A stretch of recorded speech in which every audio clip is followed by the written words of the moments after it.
para mitra nu sami-sami ngabandungan dongeng Mang Jaya nuju ngaca dongeng nu judulna Gara-gara Harta karangan Bapak Tatang KS. Sabada Mang Jaya namakeun bagian ke-37, ayeuna Mang Jaya bade ngaca bagian ke-38. Tiga raosnya para mitra, ayeuna nincak bagian sabada Mang Jaya ngaca bagian ke-36 maksudnya lepat tuh. Ayeuna nincak bagian ke-37 gitu nya. Duh gina lepat mah aya wae para mitra. Hapunten para mitra, hapunten. Mang Jaya gitu bener teras sudah aya we lepatna taya ciri-ciri manusia para mitra. Ciri-ciri manusia aya wae kasalahanana. Teu tiasa salilana bener wae teu tiasa para mitra. Aya we lepatna, aya salahna, aya taledorna, aya wae para mitra. Hapunten anu kasuhun janten sakali deui dongeng nu judulna Gara-gara Harta karangan Bapak Tatang KS. Ayeuna teh nincak bagian ke-37 mangga nyangakeun wilujeng ngadangukeun.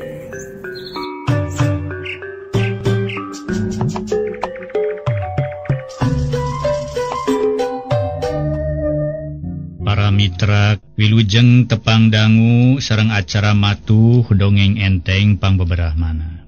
Mang Jaya sapara kanca bade neraskeun hanca dongeng nu katunda carios nyambung judulna Gara-gara Harta. Ieu dongeng karangan Uwa Tatang ayeuna teh nincak bagian ka-37. Sumangga dongeng urang lajengkeun deui. Atuh harta teh parantos kapendak nyaeta ku Joni. Malih harita ge aya nu disebat mayit Batara Karang teh aduh. Disebat Batara Karang teh anu boga ilmu batu karang. Nyaeta teh mayit make hudang awakna hideung, kuku-kukuna ranggoas pabarijeng buukna ge tuluy jadi. Manjangan. Tapi dina kaayaan hirup kitu teh para wargi sadaya, hudang tina kuburan maksada ngudag-ngudag ka Joni. Dimangga kumaha terasna dongeng urang teraskeun harita Joni parantos dugi ka patempatanana nu jadi mitohana. Ai mitohana Joni teh pasuganda sareng Ibu Caci. Pasuganda bangun micuana keur ka Joni dumeh ampir sataun ngejacul pamajikan. Bus pasuganda ka kamar tuluy make pakean kalawan nyisiran. Geus rapih koloyong kaluar ka sampak Joni harita geus nyaring keur ngajejentul diuk dina golodog. Korejat Joni ngorejat tuluy malik sabab tukangeunana kadenge sora lalaki dehem. Pak Damang, Joni nanya bari ngalacat ungat. Cager, kesaha teh ai teh? Pasuganda siganu pura-pura. Bari dina basana tegeug. Apa masuk ngaheureyan kitu piraku hilap deui kapan abdi teh mantu apa? Mun Carogenawati, cek Joni bari suraseuri. Sedeng rek sasalaman mah teu tulus. Sabab para mitra atuh malah leungeunna dikahandapkeun deui. Di barung kurupa beungeut semu beureum bangun ngarasa era. Dumeh pasuganda mitohana Joni henteu daek patarema dampaleungeun. Hiji tanda ngebrehkeun ka ceceub kanu jadi minantu, atuh pasuganda pokna bari muraleng kana beungeut den Joni. Kumaha? Pangdenge teh anjeun teh ngakukeun minantu dewek? Mani aya kungeunah, aya ku babari ngaku-ngaku minantu dewek. Memang ti heula dewek kungsi boga minantu ka ngaran Joni, tapi lain Joni nu ayeuna nyampeurkeun ka dieu. Da minantu dewek mah bener bager tur ngestukeun kana kaperluan rumah tangga. Ngarti kana hak kewajiban salaku kapala rumah tangga atawa nu kasebut salaki nu tanggung jawab kanu jadi pamajikan. Keculjeun samodel miceun runtah kajarian atawa kawalungan. Kungsi direret deui ku sabelah mata. Tapi keur diri anjeun kasebut boga pamajikan tur ngakukeun minantu dewek. Bari nu jadi pamajikan cul ditinggalkeun geus sakitu lilana. Boro-boro aya kaingetan ngiriman teh keur daharna dilongok ge henteu. Rajeun aya ka dieu deui bari kaayaan kitu luhar lehor dina golodog. Geus ngaku teu boga kawajiban mah keur naon make los-los ka dieu sagala. Eueuh hartina eueuh gunana.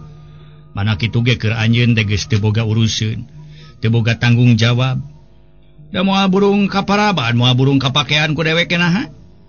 Ari anjeun pangna datang ka dieu teh naon atuh Joni? Nah rek nyerenkeun tu rek meresan anak dewek. Sok atuh geura beresan ulah jeung geura ragragan talak anak dewek. Ngarah jongjon keur ka anjeunna. moal mikirkeun urusan. Ongkoh tadi ge anjeun tepungna jeung anak dewek teh lain tepung di jalan Pasampangan, tapi dipentat indung bapana. Nu matak ayeuna serenkeun deui ka indung bapana, da moal burung dirawuh di pangku ku deweke. Taya hartina dikungkung teu diawur dicangcang teu diparaban. Dikungkung saumur-umur ge ku anjeun ai sakira anak dewek teu dibere mah. Dikere mah atawa sina nyeusepan angin direken turaes. Cek Pasuganda panjang lebar dadas koredas ngebrehkeun ka Cecep, ngebrehkeun ka Cua ka Joni, tur dina basa-basana matak teungeunah kana hate.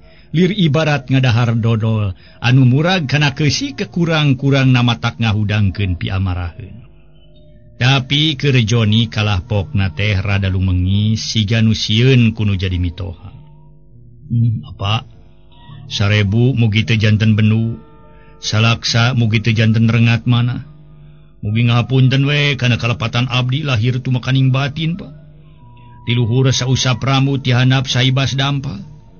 Rumaos sakitu sasih abdi ngantunkeun tuang putra bari rumaos teu ngintunan pisan kangge keperugian anjeunna sadidinten. Abdi ngantunkeun pun bojo teh sanes ngantunkeun parantos teu mampu ngalaksanakeun kewajiban. Sanes teu tanggung jawab nanging abdi teh milarian pada melelan ka kota. Cek Den Joni kakara sakitu ge geus ngarandeg. Sabab dipegat caritaan anakku Pasuganda mitohana. Nyar pagawean ka kota kumaha? Moanya nyar pagawean ka kota bari balik ka ayan kitu matak pihinaeun. Ini ti imah make pakaian baleg tur di sapatu ai balik rubat rabet jeung tatamalan. Aya nu nyangka tukang musafir ge payus ka ayan kitu mah. Cek Pasuganda nada-nadana teu percaya kana omongan Den Joni. Nyebutkeun tas nyar pagawean ka kota. Da memang bener Den Joni lain tas di kota tapi ngagabungkeun diri jadi rampog tur cicing nage di setengahing leuweung. Saleresna Pak, abdi teh tos di kota mali alhamdulillah tos gaduh pada melan di pabrik tinun. Parantos aya kana 4 sasihna abdi ngadamel di pabrik tinun teh. Mun ngange-angean kitu ngahaja we supados ulah dicuriga ku kumpeni Pak. Da angean anu sarae mah aya dititipkeun di rerencangan abdi teh ngahaja ieu teh. Malah milarian namut-namut angguan tinu baramaen abdi teh. Supados ulah dicuriga kitu maksud teh. Tema Joni menitir riuk-riuk nu ngabohong. Bari hate mah hayang buru-buru nemongkeun duit jeung perhiasan anu meunang ngali jeung si Oji. Ngancan wani ditembongkeun teh dumeh Marwati pamajikanana can katembong. Padahal harita Marwati jeung indungna keur ngadedempes we di jero ngadedengekeun caritaan Den Joni. Ari Pasuganda sanggeus aya caritaan kitu ti Den Joni ngabalieur budina merengut haseum malah tuluy ngabetem. Atuh kitu deui Den Joni teu nyarita deui ngadon melenguk lir bueuk meunang mabuk. Ibu cacih pokna rada haharewosan nyarita ka Marwati anakna. Pat, nah bener kitu Joni teh tas di kota tur geus boga gawe di pabrik tinun. Kadenge ku ibu mamanehna nyaritakeun geus boga gawe di pabrik tinun cenah. Tur lilana geus 4 bulan. Cek ibu cacih bari ngareret ka Marwati. Duka tuh da buari ka kuping nama ku abdi ge leres nyaurkeun tos kagungan pada melan di pabrik tinun. Tembal Marwati. Nada-nadana manehna ge can percaya. Yen Joni salakina geus boga gawe di pabrik tinun. Kalawan Marwati pokna. Mami kitu mah kang abdi rada cangcaya Bu. Mun cangcayana teh eta we ningal ka ayan kitu matak pihinaeun. Pakaian karucel sareng rarawek. Kitu saur apa teh mah payus disebat tukang musafir. Da nya ketang ibu ge cangcaya ari ningali kaayanana kitu mah. Tapi ceuk manehna geus boga gawe di pabrik tinun di kota bari papakean anu baleg mah dipihapekeun cenah di babaturanana. Make pakaian kitu teh demeusieun dicuriga cenah ku kumpeni cenah kitu. Ceuk ibu caci. Percaya teu percaya anu hartina masih keneh cangcaya kana omongan Den Joni. Geus aya kana 10 menit na Pasuganda kakara kadenge nyarita deui bari ngareret ka Den Joni nu keur tungkul keneh. Cing rek kumaha maksud anjeun teh Joni? Narek tuluy meresan nu jadi pamajikan? Ari ceuk dewek meuning beresan we ulah ngariripuh diri sorangan. Ulah nyieun pidosaeun sorangan. Da samaruk teu matak jadi dosa kitu kasebut salalaki nu boga pamajikan diculkeun teu dikungkung teu diawur, dicangcang teu diparaban. Dosa marukan teh boga pamajikan diculkeun sacara kitu bae lir ibarat nu miceun runtah kajarian atawa kawalungan. Ari kitu mah anjeun geus meresan nu jadi pamajikan ka Panjong nyon ka anjeun age. Turu moal matak jadi dosa, moal matak jadi kariweuh pikiran. Atuh anjeun bisi rek boga deui pamajikan kanu seden sek da moal aya nu nyarek, moal aya nu ngahalangan. Atuh rek terus lelengohan bae teu naon-naon ari sakira teu mampu mah boga deui pamajikan. Ceuk Pasuganda. Inti sarina nanya kana pamadegan Den Joni. Samalah kahayang nama nu jadi anak nasina diberesan atawa diserahkeun bari tas nyarita kitu teh Pasuganda ngabalieur deui. Punten parupina patarosan ti apa ku abdi moal wakatiasa diwaler. Kumaha? Pangdenge teh moal waka dijawab. Pasuganda ngareret deui bari budina tetep hasil. Leres pa moal wakatiasa diwaler. Naon sababna make moal waka bisa dijawab segala? Nah anjeun teu boga biaya pikeun nyerahkeun nu jadi pamajikan. Lamun anjeun bener-bener teu boga biaya pikeun nyerahkeun ka anjeun ku dewek dibere, asal anjeun bener-bener nyerahkeun tur aya buktina surat talakna. Ceuk Pasuganda. Para mitra sadaya asa aing, rasa maneh aing loba duit, loba harta ngahina, lamun ngahina teh maka Joni. Sanes teu gaduh biayana kangge ngagale surat talakna atuh, Pak. Temal Den Joni. Sedeng hate mah panas sabab teu ngeunah ku ngadenge caritaan tinu jadi mitoha meuni asa rungsem. Ari kitu, naon sababna anjeun make moal waka bisa mere jawaban segala? Pasuganda terus mureleng. Kepunten Pak, sateu acan abdi ngawaler kana patarosan ti apa. Langkung ti payun abdi bade tumaros heula ka apa, dupi abdi gaduh bojo teh ka saha? Nya ka anak dewe ka Marwati. Manya anjeun boga pamajikan ka indungna Marwati. Temal Pasuganda. Teu weleh duak dewe. Janten putra bapa teh bojo abdi. Heueuh pamajikan anjeun. Pami putra bapa kasebat bojo abdi rupina kangge bapa lepat ngayakeun patarosan ka abdi. Na bade dipirakeun teu putra bapa. Tangtosna ge anu bade naros kana pamadegan abdi teh putra bapa muhun pun bojo sanes bapa. Di mana putra bapa ngayakeun patarosan ka abdi neme abdi nu masihan waleran. Ceuk Den Joni. Ku ayeuna mah nyaritana rada tegas tur bener pisan, kitu kuduna nu ngayakeun pertanyaan teh pamajikanana, lain indung lain bapana. Para wargi sadaya, Den Joni ku ayeuna nyaritana rada tegas tur bener pisan, kitu kuduna nu ngayakeun pertanyaan teh pamajikanana, lain indungna lain bapana. Oh, lamun kitu mah anjeun hayang jongohok aduh hareupan jeung anak deweknya. Sanes upami deui mali peryogi pisan abdi tepang sareng pun bojo.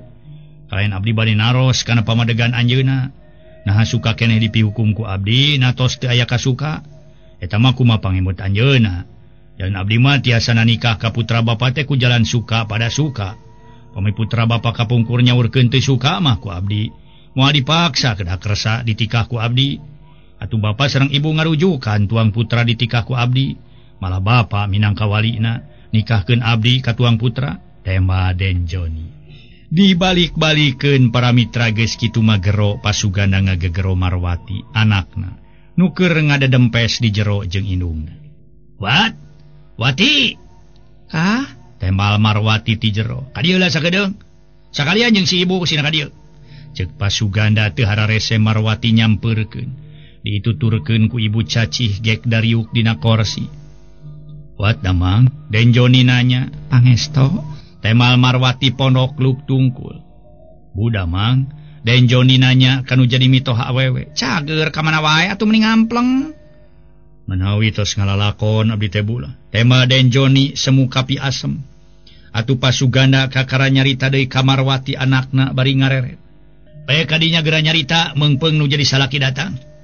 Keur nu jadi kolot mah boh bapa boh indung, gumantung kana pikiran sorangan. Sabab geus dewasa geus bisa ngarasakeun ngeunah jeung henteuna. Berat jeung entengna hiji awewe nu geus boga salaki. Kitu deui dina manisna, dina pahitna atawa dina peuheurna pasti karasa tur karanapan ku diri sorangan. Samodel ngadaharan-dahareun anu pahit, geus karasa eta dahareun pahit tapi hantem we dikeureueuh di dahar. Atawa geus nyaho dahareun teh geus haseum di dahar. Antukna jadi panyakit karasa ku diri sorangan kene. Nu matakpo kadinya nyarita ngarah kasaksian tur kadenge kudu jadi indung bapa.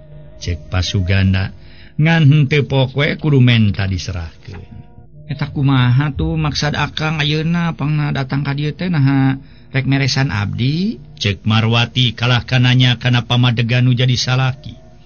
Atuh pasugana ngadilak si ganu keheul kanu jadi anak. Sabab kahayangna pasugana Marwati tong makenanya deui kanu jadi salaki langsung ngementa di beresan. Akang mah pangna ka dieu teh kahiji hayang panggih we jeung nu jadi pamajikan.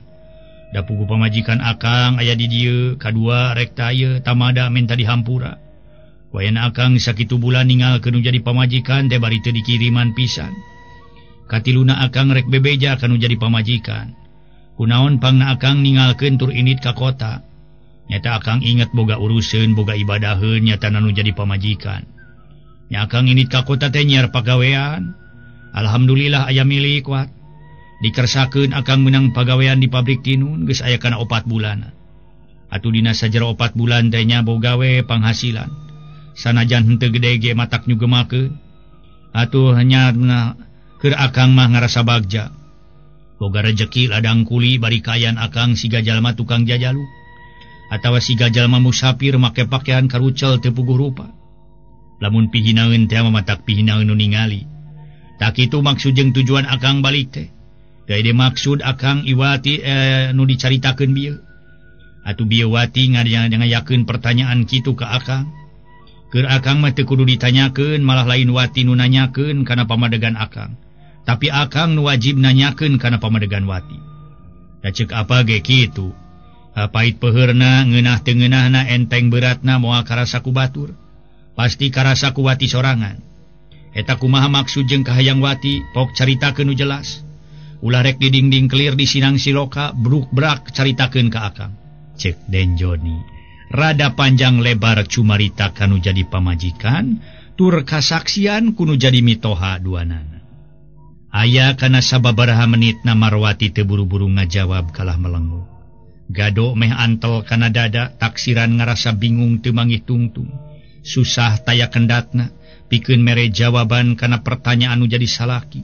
Wayana Marwati ngabetem wae teh pasugana bapana nyarita deui, siga nu teu sabar jeung semunu keheul. Pok atuh Wati lain melenguk wae, kawas nu teu bisa nyarita we maneh teh. Naon hesena naon susahna mere jawaban kitu kana pertanyaan nu kitu? Pasugana terus neuteup kanu jadi anak anu keur tungkul. Geus kitu mah Marwati kakara nyarita, kitu ge siga nu asa-asa atawa siga nu ngarasa berat. Rek nyarita tada eta hate ngarasa sieun kudu jadi bapa. Kang abdi mah sakieu we Kang Jon, upami Kang Jon saleresna bade tanggung jawab, bade ngalaksanakeun kewajiban kasebat caroge kanu janten pamajikan. Bari akang leres-leres tos kagungan pada melan, bari buktos aya hasilna tina ngadamel, Kang abdi mah tangtos we. Bade manyang laki rabi sareng Kang Joni. Nanging sawangsulna upami akang nyaurkeun tos kaungan pada melan ukur alesan. Sokomo bari taya buktosna penghasilan rupina. Urang duwi ka dieu we, urang laki rabi teh da naon atuh nu kedah dipertahankeunana. Ceuk Marwati ukur sakitu. Nu hartina teu aya kategasan atuh kalieus pasugana ngabalieur. Sabab carita nu jadi pamajikan parami nu jadi anak teh henteu sapamadegan jeung dirina. Oh, jadi Wati teh hayang aya buktina hasil akang digawe di kotanya. Den Joni nanya bari rada mesem. Para mitra anu mulia, nu sami-sami ngadangukeun ieu dongeng. Sabada Joni harita para wargi sadaya ngajelaskeun deui cenah. Atuh menanya ka Marwati. Jadi maksud nama perkara cenawati hayang aya buktina tina hasil pagaweanana. Atuh Marwati nyarita. Sumun kitu pamileres mah Kang Joni kagungan pada melan di kota hoyong ningal buktosna. Tembal Marwati. Teu hararese Den Joni ngusiwel. Ngaluarkeun rajut tina jero sarung anu dibebeurkeun atuh cag rajut ditunda dina meja. Areupeun Marwati gocrak cenah. Kadenge ngagocrak ret pasugana nu keur miceun beungeut teh kontan ngareret. Tah ieu tandana akang geus boga pagawean teh. Pek we buka kalawan tingali eusina. Ngan Pomawati ulah ngarasa kaget sumawona boga timuru nu lain-lain kana eusina eta rajut. Mangga we buka ku akang. Ceuk Marwati para mitra teu wani muka teu wani ningali. kana eusina eta rajut. Teu hararese Den Joni ngarongkong rajut tuluy eusina setengah diburulukeun. Ana bre horeng eusina rajut teh duit perak jeung ringgit meuni barodas tingkalan cering. Puguh we Marwati jeung indung bapana jadi maratasi meuteun. Olohok bengong para mitra, olohok ngemang kadu kuningalina duit sakitu lobana.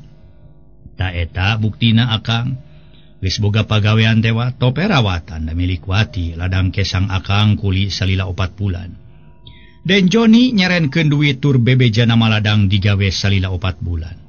Padahal eta duit sakitu lobana meunang ngabongkar tina jero taneuh nu disebut harta papendeman bari ampir-ampir cilaka diroga halaku mayit ngabatara karang atuh para mitra anu kaluar tina jero kuburan nepi ka harita Den Joni jeung si Oji etim balecir lalumpatan. Sedang perhiasan macan wani nemongkeun sabab sieun dicurigaeun atawa disangka perhiasan ladang maksiat atawa ladang babadog rarampo. Da memang lamun dipikirkeun usaha 4 bulan moal kaukur ku perhiasan anu sakitu lobana jeung lamun ningali tina duit ge nah atuh usaha kakar 4 bulan tapi duitna loba-loba teuing. Teu lila pasugana kakara nyarita deui. Jadi ieu duit teh ladang digawe nya. Kaing ladang naon atuh pari sanes ladang ngadamel mah. Piraku abdi gaduh rezeki kaing ngarah ngarina hatana pisangem kasarna kaing babadog rampog mah Pak. Iraha papa atanapi ibu ngadangu abdi sok ceceremed sok ngarah ngarina titipu kanu sanes. Sabaraha ladang kuli 4 bulan teh. Pasugana geus kitu mah nyarita bari rada leuleuy. Lamun lempes teh mah para mitra ngadadak lempes. Ku ningali duit ngabarak dina meja. Majah teh meuni hejo ningali duitna. Mangga we tang ku bapa. Cing hitung wat. Pasugana nitah ngitung duit ka Marwati. Gancang ku Marwati diitung tur disaksian kuno jadi indung gigireunana. Geus diitung kabeh pok pasugana nanyakeun, "Sabaraha awat?" 20 rupiah, Pak. Temal Marwati atuh puguh pasugana meuni curinghak. Dibejakeun 20 perak da puguh baheula mah duit sakitu teh kasebut gede, bisa kabeli sawah atau bisa dipake nyieun imah. Baheula mah taun meureun 40-an ka tukang, harga rokok bodas nu eusina 20 batang oge. Ngan ukur 12 sen. Kitu deui karcis bioskop ngan saketip. Atuh meuli soto sabengol ge wareg 3 sen teh kerupuk hiji cenah kitu para wargi. Toba atuh rawatan kadinya wat ari geus dipasrahkeun mah kudu jadi salaki. Mun boga hutang ka warung gancang bayaran, ceuk pasuganda. Nitah ngarawatan duit ka anakna. Teu hararese duit nu ngabarak dina meja diasupkeun deui kana rajut. Tuluy dirawatan ku Marwati. Atuh ibu Caci sanggeus nu jadi anak ngarawatan duit kakara nyarita. Da tadi ngabetem wae teu pipilu nyarita naon-naon. Jang Joni ibu hampura ujang rumah sa tadi geus goreng sangka ka Jang Joni. Disangka ku ibu mah nu ngarengkol dina golodog teh nu kapeutingan ngadon sare dina golodog nu musapir, ceuk ibu Caci. Geus kitu make sanduk-sanduk menta dihampura ka Den Joni. Ah teu sawios-wios Bu. Sanaon disangki jalmi tukang jajaluk oge. Jalan saleresna kalayan abdi batan sakieu pihinaeunana, tema Den Joni. Inti sarina mah nyinggung kanu jadi mitoha lalaki bari mesem. Yung kaditu gara babersih atuh Jang Joni heug pakaian salin, kapan di dieu aya keneh pakaian nu Jang Joni? Aya Bu punten atuh Pak abdi bade ka jaman. Heuh yung kaditu gara kacai, ceuk pasuganda. Teu hararese teu asa-asa deui para mitra Den Joni ka jero dituturkeun ku Marwati. Sabun wat. Aya Kang di jaman ke anukna sareng kaosna nya dikajamankeun ku abdi, temal Marwati. Bari asup ka kamar nyimpen heula duit kana hanapeun kasur. Teu lila kaluar deui kebat ka tukang bari mawa kaos jeung calana kolor. Song dibikeun ka Den Joni. Leos Marwati ka jero deui tuluy nyadiakeun sangu jeung deungeuna dina meja. Ari Den Joni sajeroning di kamar mandi teh ngagerendeng jeroeun dadana bari ngudaran baju jeung calana nuruak rawek balas ti kakarait peuting tadi. Aduh, meuni teh sirikna bijil kabeh panon nu jadi mitoha. Neuleuh duit loba ngadak-ngadak ngomongna ge jadi leuleuy. Teu kawas tadi saacana ditembongan duit meuni sigarek neureuy buleud we ka aing. Mitoha awewe sanduk-sanduk menta dihampura kalawan itah bebersih sagala ka aing. Yakin manusia lemahna teh ku duit. manusia ge kumaha manusana we nu lemah ku duit. Ieu mah mitoha dewek we, lah bapana pamajikan. Geura tunggu-tunggu sugana tanda-tanda ti dewek sia. Ulah boga harapan baris lilaku melenang di alam dunya. Gabungan si lain geus nyieun piraheuteun hate dewek deuleu. Dipake panakol bedug hulu sia lain sugana sia. Dikira dewek teh luas nyapatkeun beheung manusia model kitu. Geus sabaraha hulu sia ku dewek disapat-sapatkeun beheungna. Kitu gerendengna hate Den Joni make boga itikad rek nganiaya nu jadi mitoha lalaki dumeh eta nampa caritaan nu matak teu ngeunah katarimana. Para mitra geus kitu mabrus Den Joni mani kalawan disabun sagala. Da eta bisa tepung deui jeung nu jadi pamajikan bari kasono geus nyayang jeroeun dadana. Delila Den Joni di China geus asup ka kamar tuluy di baju jeung make sarung. Sedot-sedot nyisiran sedang perhiasan disumputkeun dina para. Luhureun kamar mandi. Tur dibungkus ku lawon panambal calana. Lol Marwati pamajikanana ngelol ti lawang kalawan napokna. Kang Jon, tuang heula atuh angeunna tos kaing ngahaneutkeun. Sok atuh bareng jeung Wati, ceuk Den Joni bari kaluar ti kamar. Mangawe nyalira abdi maneme tosna da sareng ibu, temal Marwati. Bus Den Joni asup ka kamar makan tuluy dahar meningalimed. Bangun anu ponyo kawan tuti kamari teu manggih dahar. Ari Marwati harita meresan tempat sare, spray jeung sarung angel diganti kuno bersih. Da eta nu jadi salaki bali ke bari nyerenkeun duit ladang digawe. Kitu sote nurutkeun pangakuan Den Joni, eta duit nu gedena 20 perak teh ladang digawe salila 4 bulan.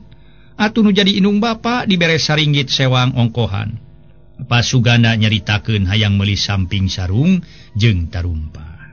Gancangna ieu carita peutingna pareng malam Jumaah harita Den Joni jeung Marwati. Di bada magrib kene geus sarare menit talibra. Komo Den Joni meuni kerek nyegrek kawan tu peuting kamari teu sare sakrejep-krejep acan. Rajeun ngalenyap dina dogolodo ge ukur 2 menit geus hudang deui. Atuh pasugana oge para mitra sadaya. Jeung ibu cacih geus talibra teu kadenge nu batuk-batuk acan. Atuh luareun wawangunan meuni jempling nu kadenge lintang sora sasatoa nu biasa liar di sada di peuting. Kalan-kalan anjing ngagogog hawar-hawar ti jauhna kasiriku gelebugna angin peuting. Delila cungungung-cungungung anjing babaung nu pernahna teu sabaraha jauh ti imah pasugana. Bekilila anjing nu babaung asa beuki deukeut jep-jempe disambung ku sora manuk usirit uncuy ngelak dina tangkarandu pipireun imah pasugana. Delila anjing ngagerem siga aya nu keur diharengan. Cungungung babaung deui di pongpok kamar nu dieusi ku Den Joni jeung Marwati. Kulisik Marwati ngulisik tuluy malik nonggongan Den Joni salakina. Geblik geblik geblik. Sora nu leumpang gublag geblik di pongpok imah. Jep-jempe deui sedang anjing mah tetep babaung, meuni lambat matak pika keungeun. Heuleut sawatara menit para mitra ti sabada aya sora nu gublag geblik teh. Cirihil sora awewe seuri cicirihilan bangun anu suka.